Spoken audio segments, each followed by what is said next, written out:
Finally we have the DJI RSC2.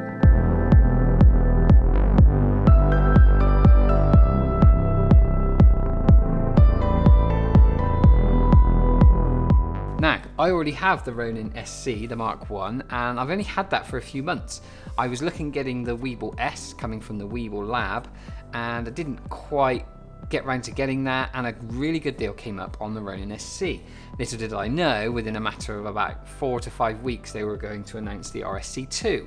Having used the Ronin SC and the Weeble, I knew that I preferred the way the Ronin felt. For me personally, loved it.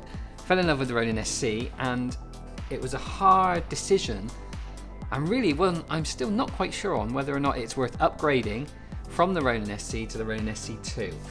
I'm going to quickly go through an unboxing together. This is still shrink wrapped, so I don't know what you get, and all I've seen is YouTube creators that have got early models, or they may be review models, but they've got all the extra bits with it. This is just the base model. Generally, I don't need any more than what you get in this box, which is the standard base model, and it's kind of what I need. I will be talking a lot about if this is worth upgrading from the Ronin SC to the Ronin SC2, but as I say, let's dive in, do a little bit of an unboxing first.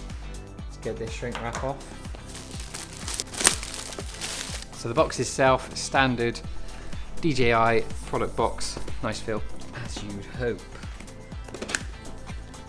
Big padded sheet, and there you can see inside is everything you would expect. Now the box that this box came in was actually quite small, and I was a bit thrown by that. I thought it would be a bigger box, but I can see already with the battery grip attached, this is a much smaller gimbal, or it folds down a lot smaller. With the other one you had the tripod feet separate and the battery grip was separate.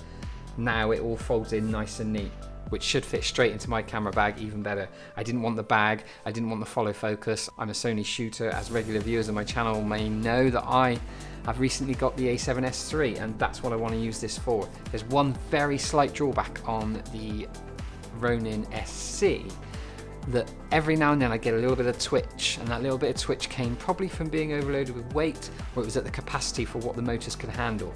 These are more powerful motors.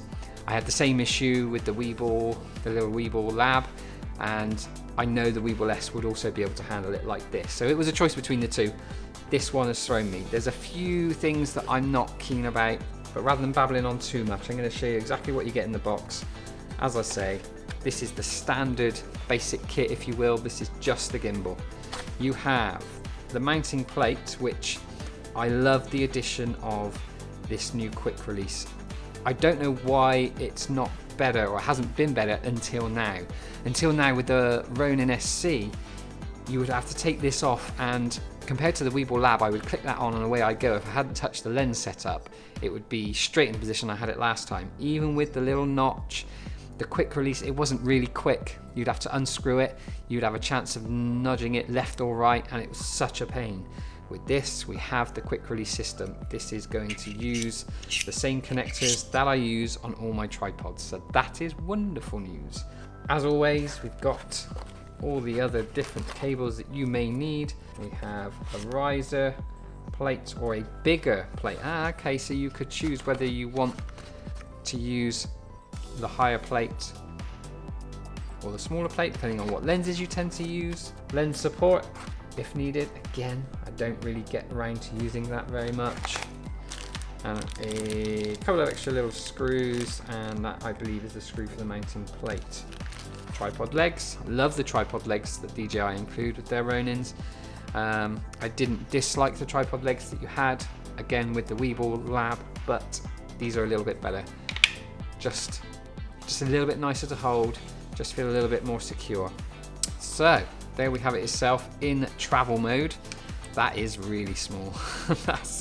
That's impressive how small that breaks down. Use your paraphernalia to one side just for a minute, and you can see it there in the hand. That really is impressive, that how small that breaks down. It's not very big, so that's to lock and unlock. See, now online I've seen other videos and I've tried to get my head around how tight is this, because they all seem to make a big deal about how hard it is to put it into briefcase mode or to fold that down. Well, I can tell you now, if you do it all the way, it's stiff, but not, there's a little click, and I'm guessing that's what people's issue has been with it. It clicks in there, so you do know it's quite secure, and then you lock that in. I would be using this quite a lot. In fact, I think I understand it. When you've got a camera on there, I see that being a little bit trickier to maneuver. So bringing that up there, you may be able to see we've got 3 USB-C connections for things like RavenEye and the follow focus, and I believe that's the charging point there. The one downside to this camera is you cannot buy extra battery grips, which I did actually have 2 for the Ronin SC, but to be honest, I would use 1 battery. It would last probably 3 or 4 days of shoots or 3 or 4 weddings. So it was nice to know I always had a full one, so I would never have to overcharge, which again isn't an issue with modern battery technology, but I know this will last for a full wedding. I'm not worried about that, but I will be charging it up most likely every weekend just to make sure it is fully charged. But you've got another USB-C connector right there. So we are, the battery grip is a slightly different feel to the last one, but I will say the trigger is nice, and the focus wheel being there, that's a nice touch. You can really operate this fully one-handed. The locks are a little bit better actually. They're just a tiny step up on the previous one, and I like these latches. They're now latches rather than screws, where you can tighten and under tighten and over tighten. These will, in theory, operate much better. That's obviously just to latch down quick release plate number 1, which might also work better if you're using the Manfrotto plates. And then we've got the lock that will stop that going left and right. So I prefer the way they've done the lock mechanism. I think I prefer the way the grip is. The grip is ever so slightly smaller, but a little bit more contoured to your hand. I might just be making that up. I need to check that more thoroughly. The next step is to get my A7S3 on here, test it out with most likely the Tamron 17-28, which is a good all-round budget gimbal lens. I do use the 28-75 a lot as well, so I will test that out. I'll put the A7 III on the Ronin SC and use the same lenses, so and just to see what extra things this gimbal will do compared to that one, and give you my thoughts. I think I've babbled on for long enough. Let's see what this looks like with a camera on it.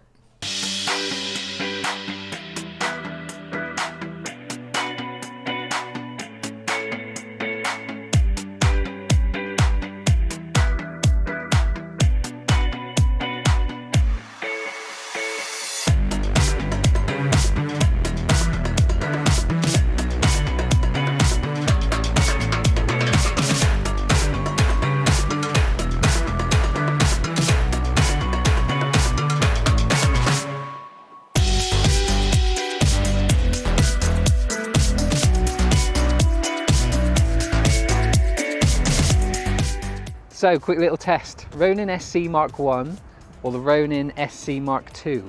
Which one's best? I've got Mike here with the Ronin SC, the first one, the original, and he's got his little Nikon, what you got on there? Little Nikon Z6. Yeah. Takes a little Z6, yeah. And I've got the A7S3, Sony A7S3 with the Tamron 28-75, the most commonly used gimbal lens in my arsenal, and one that maybe a lot of you would have anyway. So the first thing, I've used this, the RSC Mark 1, I've used this a few times now, and I haven't had it that long. I've come from the Weeble lab and I loved it. But there was a few little things that annoyed me. The quick release plate, you'd have to reset up every time, so it's not really a quick release. The new RSC2 has a great little quick release plate on it. The other thing I noticed, and I don't think it was an issue with being underpowered, but I've got the RSC Mark 1 and Mike has the RSC Mark 1, and this has the same issue. You get little twitches in the motors and it's as if it's underpowered, but it's not underpowered.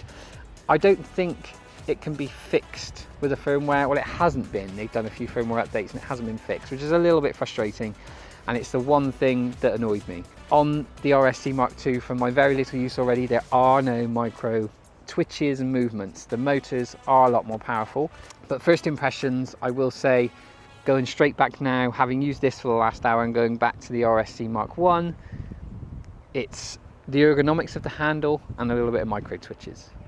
But other than that, I still think the RSC 1 is a great gimbal. Okay, So what's the highlights? What are the highlights? What is the difference between this Ronin SC Mark I and the Ronin SC Mark II? Well, the biggest one for me right off the bat is the motor strength. You've got about 50% more power in the Ronin SC Mark II. The Mark I wasn't underpowered, and it was enough for most small mirrorless cameras. With this one now, you can go a little bit bigger, something like the Panasonic S1H and a few other slightly larger cameras, or even bigger than mirrorless, maybe even some old school DSLRs like the Big 1D Mark III, something like that would work really quite well on there. And you can take a few bigger lenses. For me, as I said before, I found the Tamron 28-75 a very versatile lens, but with the A7 III and a cage around it, made it a little bit tricky. And even though it was perfectly balanced, you'd still have a little bit of wobble, and it struggled just a little bit on the original Mark I. The Mark II takes it really well, and as long as it's balanced correctly, will operate flawlessly. So the extra power is a big bonus. Also, this is about 30% lighter. So if you put something that's a little bit heavier on there, you're not going to notice a massive drain on your arms. This one is a little bit heavier in general compared to the Weeble Lab when I was using the GH5. That was quite a lightweight setup. The A7S III with the lenses can be a little bit heavier, and again the gimbal was a tiny bit heavier, so you did maybe notice it after a while on a long wedding shoot or a long commercial shoot. But with this one, it's a tiny bit lighter and the motors are stronger. And as you can probably tell just on the side profile, you've got a little bit more clearance, which again helps you to balance something that's a little bit bigger as well. One negative, or what I thought was a negative for me, was the fact that the battery grip, like on the Mark I, just clips off and away you go, and you can go and put another battery grip straight on there. And I had to for this at all times. This has now got a quick charge function with USB. Within 2 hours, it says you can get about 80% of battery life, which is pretty good. And it's got a 12-hour runtime anyway. I'm never going to need it for longer than 12 hours. I'd have guns that were massive if I was able to carry this around for 12 hours on a full shoot. You're always putting it down, you're taking it off, put it on tripod, take the camera and put it on a tripod. So yeah, it's something that it sort of annoyed me a little bit that they'd done away with that, but also they do want you to go and get the Ronin S2 rather than the SC, and they're going to have a few things, not the cripple hammer, but they're going to have a few things that are going to hold back for that model. And to be honest, for me and my uses, this isn't an issue really. So other than supporting heavier payloads, we've also got some intelligent shooting modes. Now this one had the 360 rotation, as does this one, that carries on. But this one can also shoot in portrait mode, which is great for Instagram or Facebook videos, things like that. So if you're looking to produce high-end commercial content, that portrait mode is a real bonus. I've only used it briefly, but it works really well. You just put it into the portrait mode and off you go. I like the digital display on the back. The digital display is quite a nice little touch. The Weeble Lab already had that, so when I went over to the Ronin SC, I was a bit disappointed that it didn't actually have that. I felt like I didn't really miss it that much, but it was a nice touch. Again, we have that display. It's not a digital colored touchscreen display like you get on the Ronin S2, but it is still a nice little digital screen to have, and you can see just a little bit more about what's going on with the motors, what mode you choose, battery life and things like that. It's just nice to have. Now, the other main feature that they are shouting about is this foldable design briefcase mode option. And I've used this camera in the briefcase mode. Now I'm going to be honest, I've tried a few times with the camera running, and it does seem to be something you need to turn off to do it properly. You need to turn the gimbal off, snap it into the mode that you want, tighten it, turn the gimbal back on.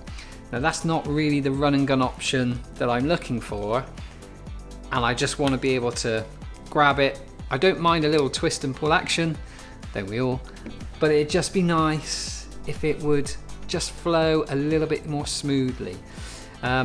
With this, I missed that from the Weeble Lab, having the option with the battery compartment came out and had the option to just unscrew the tripod legs and put them straight back in the top, and it worked really well, went into briefcase mode really quickly. I missed that on here, so I went with a little adapter from PGY Tech. They make some very nice extras, and on here you just screw it into the side. It comes around, it doesn't cover up anything, which is quite a nice bonus, and you can leave that part attached and add a little quick release arm, so to speak. That clips into place, you tighten, and you could, and I did, just leave this attached like that in the camera bag.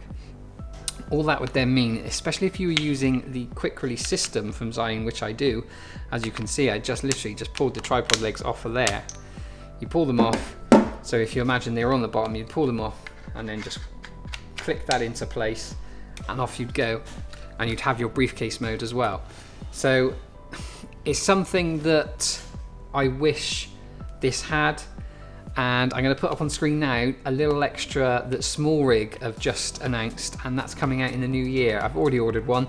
It's under $40, it's about £35 imported to the UK, and I'll have one in January. And that gives me a couple of extra options actually, because that will have the briefcase mode ready at all times, quick release handle so I can take it off to pack it down, and you can also bring it round to the back. So you'd have your gimbal in position and a second handle behind.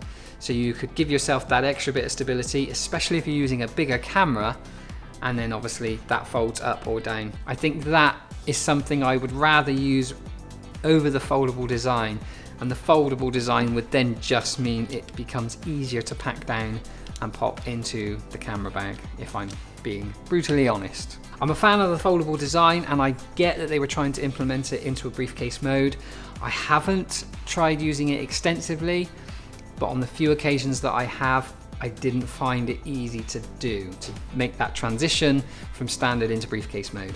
So I'll see how it goes, and I may update you all on that in the future. If you're watching this in a year's time, feel free to pop a question down below, and if I see it, I will answer and let you know how I got on. So what other reason would you go for this over the original? Really, the other functions are there. The rolling 360 mode, the panorama mode, things like that. For time lapses, they're already there originally, they're in the new one. The only other thing that is worth considering, and I'm just trying to weigh this up because I don't suit the way that I shoot generally, but it's the RavenEye. RavenEye transmission system, where it can follow you and you can use it with your smartphone without having to attach a smartphone on top anymore. Like this one is something you can set up just like your drone. So if you're used to the DJI drones, you'll know you can use active track and it will follow the person around. You could then put this down, set it up, looking at your phone, it will send the signal from your camera, and what your camera sees, especially if you're using something like an A7S III, which will do the focusing, and then it will still use your camera lens to follow and move the gimbal around to track the subject. This would be great for weddings where there's a global pandemic and you're limited to the amount of people that are allowed in the room. Just like me, I've got a few weddings coming up in the new year as well, where numbers are restricted. Weddings are restricted to 15 people. If I'm in the room, that's one less close family member that they can have in with them. The plan, to be honest with you, is to set up a couple of static cameras and then wait outside the room with this set up on the RavenEye transmission system. It's not a cheap bit of kit, but it's not that expensive for what you're getting, and as a professional, if you're being paid for the job, this is just something you're going to have to suck up, I think. And I think for the next year it would come in really handy. Once things settle down, would I have a use for it? Maybe for YouTube videos, and also for car videos. If you've seen my little self-indulgent Audi RS3 video that I made, where I went all Top Gear and decided to just review one of my friend's cars, I think being able to hang it off the back of a car, suction cup it to a trailing car, to a camera car, and being able to sit in comfort in the back seat and just watch and move the camera around, or make sure you track the subject as it overtakes, I think is a game changer. At this level, that sort of equipment's reserved for the big productions costing thousands of pounds. So at this level, it's pretty damn good. Okay, so the question on should you buy the RSC2 or the RSC1, I think right now it's probably worth going for the newer model. If you have the RSC1, should you upgrade to the RSC2? That's a tough one. I actually believe it to be a 50-50 choice. Some of you will think that's fantastic, I need that in my life, especially if you're struggling with motor power. If you're on the Sony systems and you like to use any larger or heavier lenses, you may find at times that the Mark I isn't quite big enough and can quite handle what you need. If you're looking at the Mark II, you're gonna find quite a lot of the times this will just suit you down to the ground. Forgetting for a minute the foldable design, the more power in the motors and the fact that this is a little bit lighter is a big tick. The quick release system, if you're using Arca Swiss, which I have done for a number of years now, that is also a really good bonus. You can just pop it off and away you go, and it just transfers straight back onto your tripod and then straight back onto the gimbal when you need it. So that's a massive bonus for me, and one that just really annoyed me about the original Mark I. It was just a bit of a faff getting it on and off, and you'd always have to rebalance it. And if you're in a rush from ceremony to post-ceremony celebration, that's just something you could do without. It wasn't an issue with the Weeble Lab, it was a slight issue with this. What do you lose? Not a lot, but obviously there is a price difference and you're gonna spend a bit more now, a good £100 more for the upgrade. But for under £400, under $400 no less, in the US and around the world, I think it's really, really good. The ergonomics of it are a little bit better, it's more powerful, it's lighter. Yeah, for me, it's a worthwhile upgrade, and I'll be selling on my SC1. For you, try and get your hands on one to test it out. But if you are looking to upgrade, it's a serious consideration, but not a snap decision. And if you're looking at what gimbal to get today, for under £500, you're looking at the RSC2. I wouldn't look anywhere else, and it gives you a lot of options in the future should you need to expand the kit. So I hope that really helps, guys. It's something to consider. As always, thanks again for watching. Don't forget to like and subscribe. It really helps the channel if you just give it a thumbs up, even a thumbs down if you didn't like it. It's all engagement, and YouTube seems to like that sort of thing. But if you do subscribe as well, that massively helps out too. Again, as ever, I'm Matt from Roto. Be kind, be safe, and be the best you can be.